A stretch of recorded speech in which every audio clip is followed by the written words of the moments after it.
O Senhor esteja convosco. Está no meio de nós. Proclamação do Evangelho de Jesus Cristo segundo São Marcos. Glória a vós, Senhor. Depois que João Batista foi preso, Jesus foi para a Galileia, pregando o Evangelho de Deus e dizendo: o tempo já se completou e o reino de Deus está próximo. Convertei-vos e crede no Evangelho.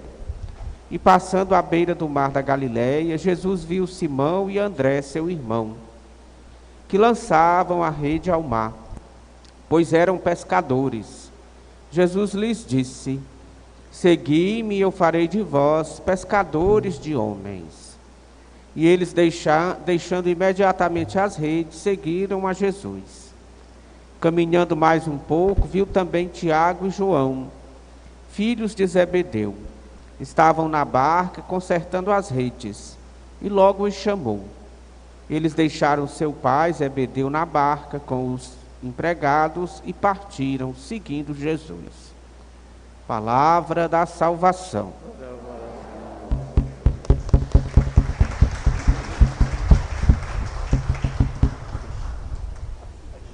Queridos irmãos e irmãs, querido povo de Deus, os internautas que nos acompanham através das redes sociais, das páginas da nossa paróquia. Hoje nós celebramos o terceiro domingo do tempo comum. Iniciamos hoje a leitura do Evangelho de São Marcos. Esse ano a igreja chama de ano B, aquele ano que nós ouvimos, refletimos, conhecemos Jesus Cristo através do evangelista São Marcos. Qual a intenção de São Marcos ao escrever este evangelho? Mostrar quem era Jesus Cristo. Então, durante todo o seu evangelho, ele vai responder a esta pergunta. E para quem São Marcos estava escrevendo? Ele estava escrevendo para aquelas pessoas que iam receber o batismo, ou seja, para pessoas que estavam começando o processo de conhecer Jesus Cristo, um processo de catequese, né? Aquelas pessoas que estavam caminhando para a catequese. Queridos irmãos e irmãs, e à medida que ele vai respondendo a esta pergunta, nós também vamos acompanhando esse Cristo e vamos entendendo qual é a sua maneira de pensar e agir. Vamos entendendo o seu projeto de salvação para o mundo e para as nossas vidas. Hoje o tema que nos apresenta para nós é esse. A ação de Jesus é uma ação que nos ensina a ser pessoas melhores, que nos ensina a ser pessoas que está totalmente pronta ou querendo, está a serviço do reino de Deus. E o que é este reino, que nós já falamos tanto, Desde o batismo de Jesus, nós estamos tocando nesse assunto. A partir da compreensão que tivemos do batismo do Senhor, nós sabemos que o reino de Deus significa para nós, atualmente, um mundo novo. Um mundo onde não exista o quê? Sofrimentos. Onde não existam pessoas chorando, onde não existam pessoas sendo oprimidas. O reino de Deus é aquele reino que luta para que as pessoas vivam com dignidade, para que as pessoas encontrem sentido para as suas vidas, para que as pessoas sejam felizes. Esse é o reino de Deus e foi isso que Jesus fez. Nós vamos acompanhar essas atividades de Jesus durante este ano, através do relato do Evangelho de São Marcos. Queridos irmãos e irmãs, a ação de Deus na vida das pessoas, e nós somos instrumentos de Deus para fazer com que essa ação aconteça. Hoje nós vimos na primeira leitura, Jonas. Quem aqui lembra da história de Jonas? Levanta o braço. Ninguém. Jonas foi aquele que foi engolido por um peixe. Quantos dias ele ficou dentro do peixe? 3 dias, né? Depois ele foi cuspido lá onde onde Deus tinha mandado ele ir, né? Ele recebeu uma mensagem de Deus pedindo para ele ir para Nínive. E ele foi? Não, né? Ele pegou outra direção oposta, né? Foi para Tarsis. Só que no meio do caminho ele acabou sendo jogado no mar, engolido por este peixe, e esse peixe acabou deixando ele lá onde Deus tinha mandado, né? Para a gente ver como nós às vezes fugimos, né, da missão que nós temos. Essa historinha de Jonas é uma história que revela para nós a nossa teimosia humana muitas vezes, né? Nós sentimos no nosso coração que Deus nos chama para algo, só que às vezes a gente foge. E vocês sabem por que Jonas fugiu? É porque ele era ruim? Ora, essa historinha de Jonas, ela teve uma intenção quando ela foi escrita. Essa cidade, Nínive, era uma cidade que oprimia os judeus. Eles eram opressores. Certamente Jonas viu muito de seus amigos, seus familiares, sendo oprimidos por alguém lá de Nínive. Então o que ficou na mente dele? O que foi?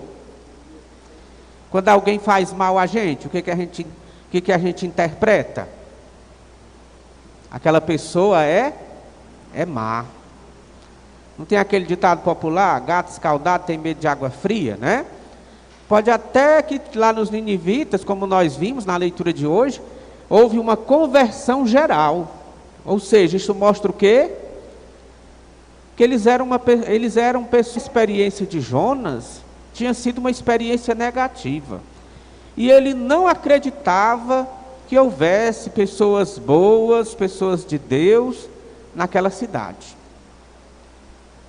Ele não aceitava que Deus quisesse converter aquele povo. Ele não aceitava. E ele então fez o quê? Ele imaginou isso e achou que era assim que Deus também pensava. Por isso que Deus estava lhe mandando e ele não ia. Deus estava lhe mandando e ele não ia.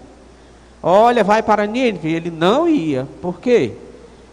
Porque ele interpretou e não queria de jeito nenhum tirar essa ideia da cabeça de que os ninivitas eram pessoas más, que Deus não ia olhar para eles.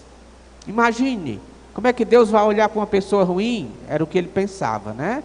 Como é que Deus vai olhar para uma pessoa que é má, para uma pessoa que oprime, para uma pessoa que fez isso, né, com alguém? Essa era a ideia dele. Então essa historinha de Jonas, ela tem uma intenção. A intenção é o quê?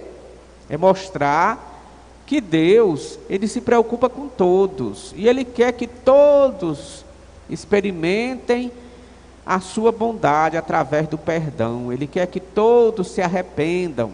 E quando as pessoas se arrependem, Deus acolhe, Deus perdoa, né?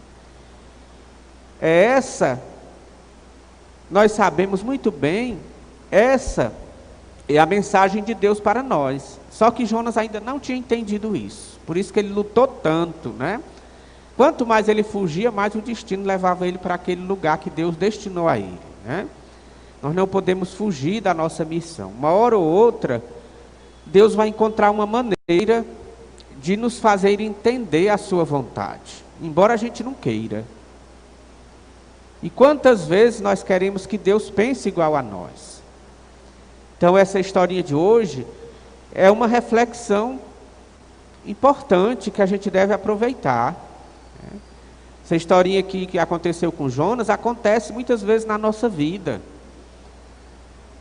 Nós enquadramos Deus no nosso pensamento, na maneira que nós pensamos.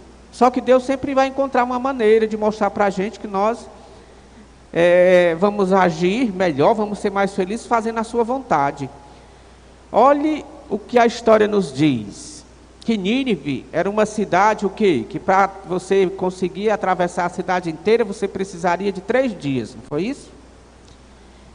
E quanto tempo foi necessário para o povo todo se converter? Não foi não? Em apenas um dia, todo mundo daquela cidade se converteu. Dos mais importantes aos mais simples. Do rei aos seus subordinados. Todo mundo se converteu, todo mundo acolheu a palavra de Jonas. O que essa expressão nos ensina?